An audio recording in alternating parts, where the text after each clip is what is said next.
Ada seorang pengusaha besar berumur sekitar 65 tahun. Terkenal, asetnya tidak lagi terhitung. Satu hari, pengusaha kita ini bertemu dengan seorang teman wartawan. Terjadilah dialog. Sang wartawan bertanya kepada pengusaha kita, "Pak, umur Bapak berapa tahun?" "Umur saya? Iya, paling sekitar 7 tahun." "Loh, 7 tahun? 7 tahun. Anak Bapak berapa orang?" "Satu. Satu saja? Satu saja." "Harta Bapak berapa banyak?" "Ya, paling sekitar 10-15 juta rupiah saja." Teman wartawan berkata, "Pak, kenapa Bapak berdusta? Bapak orang terkenal, pengusaha besar, punya biografi. Kami tahu umur Bapak 65 tahun. Kenapa Bapak bilang 7 tahun? Anak Bapak pun banyak. Kenapa cuma bilang 1? Harta Bapak, aset sudah tidak ternilai. Kenapa Bapak bilang cuma 10-15 juta rupiah saja?" Senyum agak getir, sang pengusaha menjawab, "Kau benar, Nak. Umur saya kalau jumlahnya sih memang 65 tahun. Tapi dari 65 tahun umur saya itu, rasa-rasanya baru 7 tahun yang ada artinya di sisi Allah. Baru 7 tahun sujud saya benar. Baru 7 tahun saya laksanakan perintahnya, saya tinggalkan larangannya. Sisa umur yang lain habis kelabu warnanya, penuh dosa dan keingkaran. Saya katakan umur saya cuma 7 tahun. Anak, kau juga tahu anak saya banyak. Tapi dari sekian banyak anak ini, rasanya cuma 1 yang akan jadi buah hati, belahan jantung, pelanjut cerita, penerus sejarah, anak soleh yang akan mendoakan orang tuanya. Yang lain susah diurus anak saya." "Oh gitu toh." "Iya."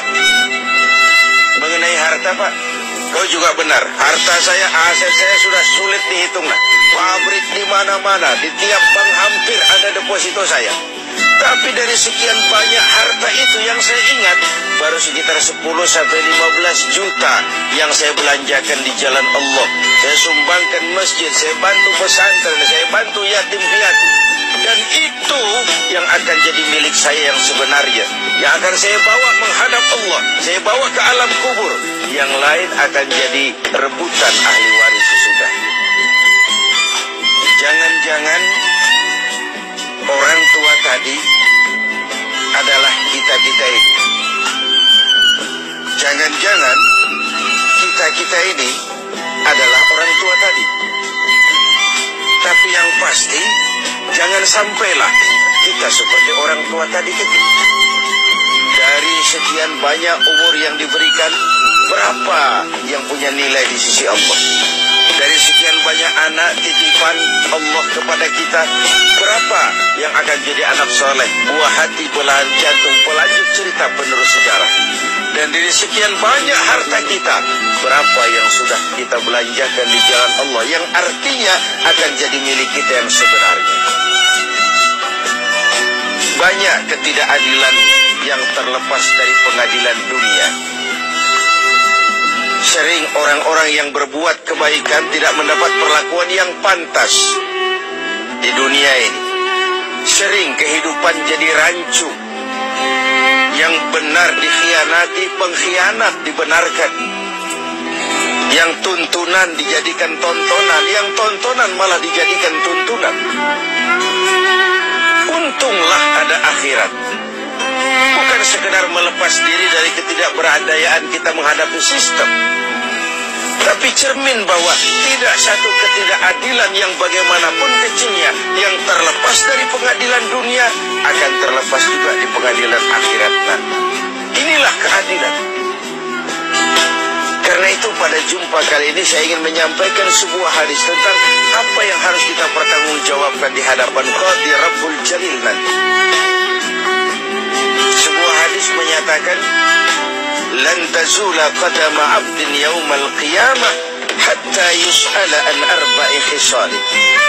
Besok di hari kiamat tidak akan bergeser telapak kaki seorang hamba sebelum ia dimintakan tanggung jawab terlebih dahulu tentang 4 persoalan. Apa yang 4 itu? Pertama, an umrihi bima abnahu. Umur yang diberikan kepadanya akan dimintakan tanggung jawab kelak. Di mana umur itu dihabiskan? Diberikan umur 30 tahun ke 40 tahun, 50 sampai 70, 100 bahkan. Sejak kita akil balik sampai ajal datang merenggut nyawa, di mana umur itu dihabiskan? Kita sering main-main, padahal waktu berjalan terus. Kita sering lalai dan lupa, padahal malaikat maut tidak pernah lalai dan lupa. Seorang Nabi Yakub alaihissalam, seketika akan ajal, beliau menanyakan, kalau saya ajal kenapa tidak diberitahu lebih dahulu? Kata malaikat maut, sudah diberitahu. Loh, bagaimana caranya diberitahu? Perubahan yang terjadi pada fisik kita adalah pemberitahuan. Uban yang bertabur, mata yang mulai lamur, pendengaran yang mulai kabur, itu semua pemberitahuan agar kita mawas diri. Umur akan dimintakan pertanggungan jawab. Di mana umur itu dihabiskan? William Shakespeare memang pernah bilang, waktu hidup itu singkat. Tahu-tahu baru saja zuhur, tahu-tahu sudah asar. Baru saja asar, tahu-tahu sudah maghrib. Yang kemarin anak-anak, tahu-tahu sudah punya anak. Tahu-tahu, dan tahu-tahu. The time of life is short, kata Shakespeare. Waktu hidup itu singkat betul. Namun waktu yang singkat akan terasa ada manfaatnya kalau kita bisa memanfaatkannya dengan yang sebaik-baiknya. Apalah umur panjang kalau cuma untuk menimbun dosa dan kesalahan. Lebih baik umur yang panjang tapi untuk mengkoleksi berbagai kebajikan. Inilah makna ucapan Nabi, khairukum man tala umruhu wa hasuna amal. Yang terbaik di antara kamu orang yang panjang umurnya dan banyak juga kebaikannya. Umur ini yang sering kita berleha-leha menghabiskannya untuk sesuatu yang tidak punya nilai, kelak akan dimintakan tanggung jawab di hadapan Allah Azza wa Jalla. Lalu yang kedua, wa an syababihi bima ablah. Masa muda, pernah diberikan umur muda. Di mana dihabiskan umur muda itu? Hura-hura atau untuk sesuatu yang bermanfaat?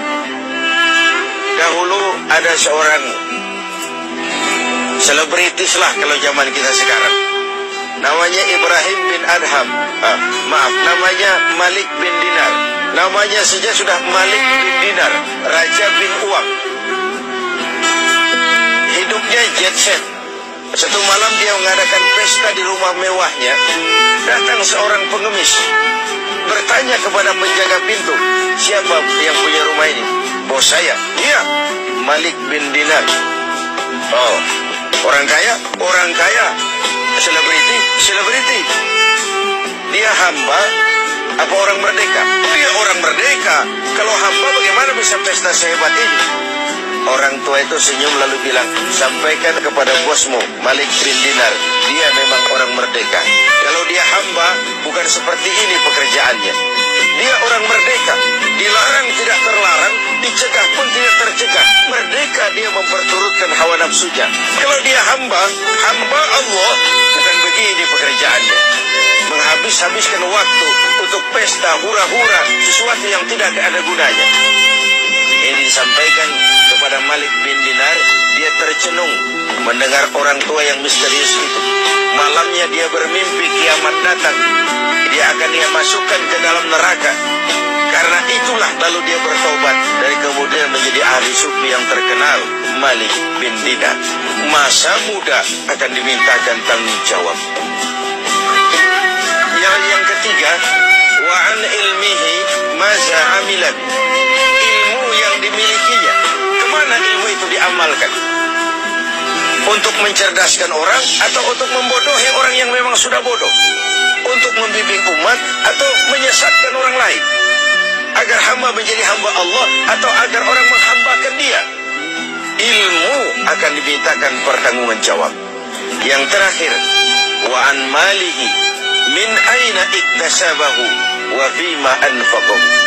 Kita akan dimintakan tanggung jawab tentang harta kita.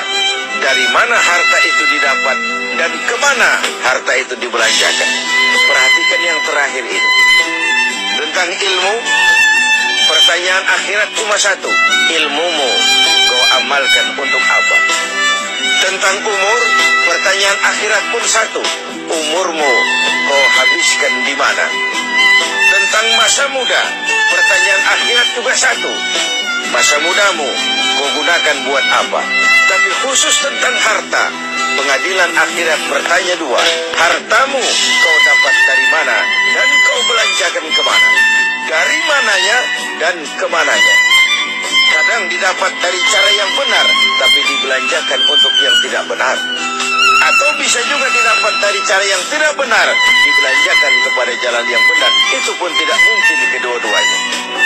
Pemirsa TV7 yang berbahagia, mudah-mudahan kita tidak bernasib seperti orang tua pengusaha di awal pertemuan kita ini. Semoga kita menjadi orang yang bisa mempertanggungjawabkan baik umur, masa muda, ilmu pengetahuan, dan harta yang dititipkan Allah kepada kita. Tidak satupun yang akan luput dari pengadilan akhir.